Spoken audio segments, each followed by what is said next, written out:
The restaurant shimmered with quiet luxury, the kind that didn't need to announce itself. Soft gold lighting reflected off polished marble floors. Crystal glasses caught every flicker of movement, and the low hum of restrained conversation floated through the air like a controlled breath. This was a place where deals were closed with smiles sharper than knives, where power sat comfortably at every table. And tonight, at the center of it all, sat Evelyn Cross. She was the kind of woman people noticed before she spoke. Mid-40s, tailored charcoal blazer hugging her frame perfectly, diamond studs catching the light whenever she turned her head. Her posture was flawless, her expression relaxed in the way only people who had never been told no could manage. CEO of Crosswell Industries, self-made, ruthless, admired, feared. The people at her table laughed a little too hard at her jokes, nodded a little too quickly at her words. Across the room, moving quietly between tables, was Daniel Hale. He wore a plain black waiter's uniform, pressed but clearly worn thin with time. His shoes had been polished carefully that morning, though the leather had cracked years ago. At 38, his face carried the exhaustion of someone who slept too little and worried too much, softened only by a calm patience in his eyes. Every movement he made was deliberate, careful. He couldn't afford mistakes. Not tonight, not ever. Daniel balanced a tray of drinks with practiced ease, his mind half focused on the room, half elsewhere. On the small apartment he'd left an hour earlier. On his daughter, Lily, asleep on the couch with her homework spread across her chest, waiting for him to come home so he could tuck her into bed properly. She was 9, bright, curious, and far too understanding for her age. He worked double shifts whenever he could, not because he wanted to, but because life had taught him that wanting had nothing to do with surviving. As Daniel approached Evelyn's table, he adjusted his grip slightly. The table was positioned at an awkward angle, chairs pushed back unevenly. He slowed instinctively, eyes scanning the floor the way they always did. One wrong step could mean broken glass, a write-up,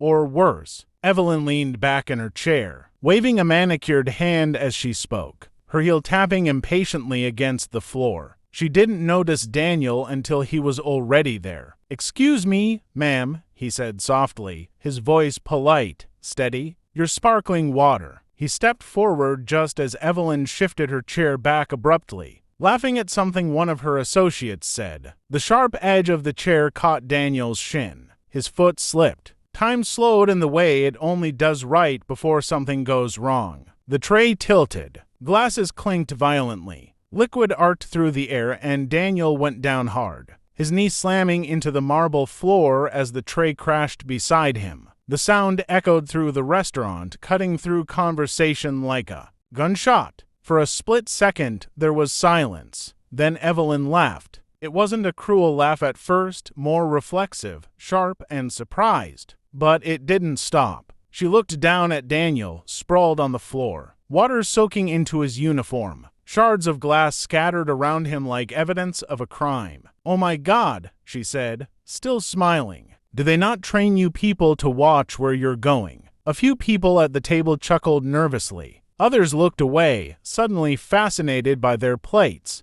Daniel stayed still for a moment, pain blooming in his knee, heat rising to his face. He pushed himself up slowly, hands shaking just enough to betray him. He kept his eyes lowered, the way he'd learned to do years ago. "I'm very sorry, ma'am," he said. "It was my mistake." Evelyn raised an eyebrow. "Your mistake." She laughed again, louder this time. "You practically dove under my chair. Honestly, if you can't carry a tray, maybe you shouldn't be here." Something in her tone shifted the air. Nearby tables fell silent. This wasn't just embarrassment anymore. This was entertainment. Daniel bent down to gather the broken glass, his fingers moving carefully despite the sting. He could feel eyes on him, judgment heavy and unavoidable. He swallowed hard. "I'll clean this up right away," he said, "and I'll replace the drinks." Evelyn waved him off dismissively. "Just don't bleed on the floor. This place charges enough already." That did it. A few gasps slipped out. Someone at the table shifted uncomfortably, but no one spoke up. No one ever did.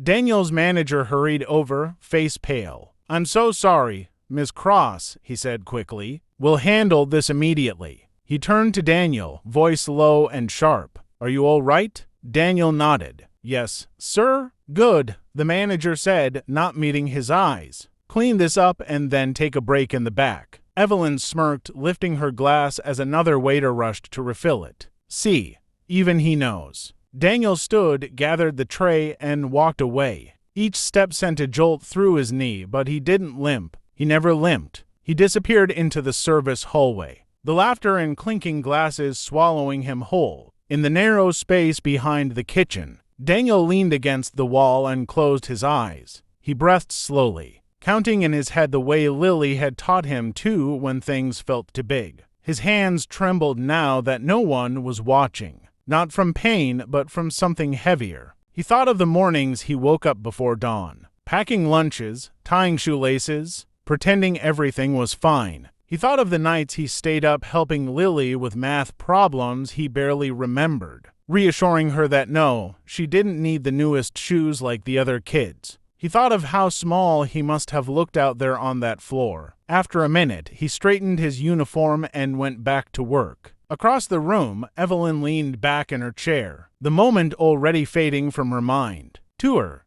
it was nothing. A brief annoyance, a clumsy man in the wrong place. Her phone buzzed with a notification. She glanced at it, smiled, and resumed talking business. But then something unexpected happened. The restaurant doors opened, and a man in a tailored navy suit stepped inside. He didn't look flashy, but there was a quiet authority in the way he carried himself. He scanned the room once, then walked directly toward Evelyn's table. Her smile widened when she saw him. "Thomas," she said, standing slightly. "You're late?" "Traffic," he replied. His eyes flicked briefly to the wet patch on the floor, the lingering tension in the room. "Did I miss something?" Evelyn shrugged. "Just a waiter being dramatic." Thomas didn't smile. He pulled out a chair and sat, folding his hands. "Which waiter?" She gestured vaguely. "The one who fell. Made a whole scene." Thomas's gaze shifted toward the service area. He frowned slightly. "Describe him?" Evelyn rolled her eyes. "Seriously? Mid-30s, dark hair, sad eyes. Like every other one." Thomas's face went still. "That man,"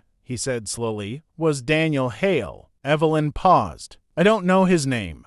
"Why?" Thomas leaned back, studying her. "Because if it was, then you just humiliated the man who saved my life." The table went silent. Evelyn laughed once, uncertain. "You're joking." "I'm not," Thomas said. 10 years ago, there was an accident at the Crosswell manufacturing plant in Eastbrook. Boiler malfunction. Fire spread fast." Evelyn's smile faded. She remembered the incident, the lawsuit, the settlement. "I was trapped under a collapsed beam," Thomas continued. "Couldn't move. Smoke everywhere. Everyone else ran." He looked directly at her now. "Everyone except Daniel. He was a junior engineer at the time. Single father. Stay behind. Dragged me out. Went back in to make sure no one else was there. He lost his job after that incident when the plant shut down. No severance. No recognition." Evelyn's throat tightened. That can't be right." Thomas nodded toward the service hallway. "Same scar on his wrist. Same voice.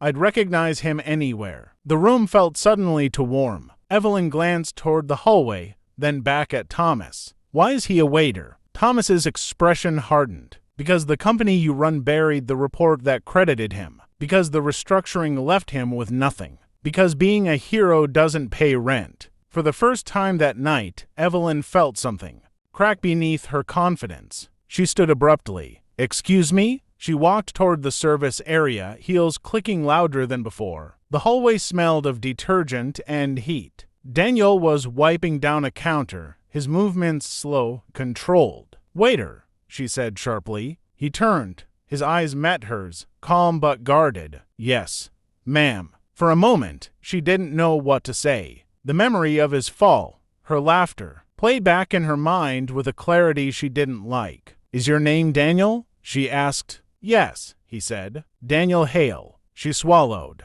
Did you work at the Eastbrook plant?" Something flickered across his face. Surprise quickly masked. "I did." "You saved someone during the fire," she said. It wasn't a question. Daniel looked down. I did what anyone would. No, Evelyn said quietly. You didn't. The words hung between them. I owe you an apology, she said, her voice lower now. For what I said. For how I treated you. Daniel met her eyes again. Apologies don't fix much, he said evenly. But thank you. She nodded slowly, humbled in a way she hadn't been in years. I'd like to make this right. Daniel hesitated. I don't want anything special. Evelyn exhaled. Then let me start by saying this. You didn't deserve what happened tonight, or what happened back then. She paused, and you won't be invisible anymore. Daniel didn't smile, but for the first time that night, the weight on his chest eased just a little. Sometimes regret doesn't arrive loudly. Sometimes it comes quietly, settling in when it's already too late to undo the moment that caused it.